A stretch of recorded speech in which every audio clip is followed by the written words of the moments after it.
આ તરફ ગુજરાત એટીએસે રાજસ્થાનથી પકડેલી ડ્રગ્સ ફેક્ટરીને મામલે હવે 7 આરોપીઓની ધરપકડ કરવામાં આવી છે। જોધપુરના સોઇન્દ્રા ગામમાં આ ફેક્ટરી પકડાઈ હતી। મુખ્ય આરોપી ગોવિંદસિંહ ચૌહાણ મોનુ ઓઝા ચલાવતા હતા ફેક્ટરી।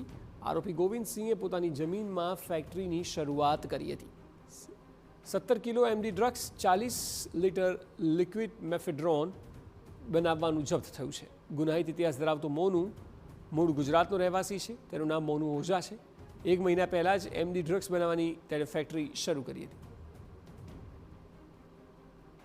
જે જગ્યાએ લોકેશન મળેલું હતું ત્યાં એક સાથે 5 માણસો મળી આવેલા અને એ 5 માણસો સાથે ગોવિંદસિંહ ચૌહાણ, મોનુ ઓઝા, ડુંગરાસિંહ, અલીઉદ્દીન, રાજવિજયસિંહ, અઝીઝ ખાન અને સવારામ આ મળી આવે। જેમાં મોનુ ઓઝાની પૂછપરછ કરતાં અહીં આવવાનું શું કારણ હતું તો મોનુ ઓઝાએ કન્ફેસ કરેલું કે ગોવિંદસિંહ ચૌહાણના ખેતરમાં એમડી ડ્રગ બનાવવા માટેનું એક યુનિટ તૈયાર કરેલ છે અને હું અહીંયા ડ્રગ બનાવવા માટે આવેલ છું।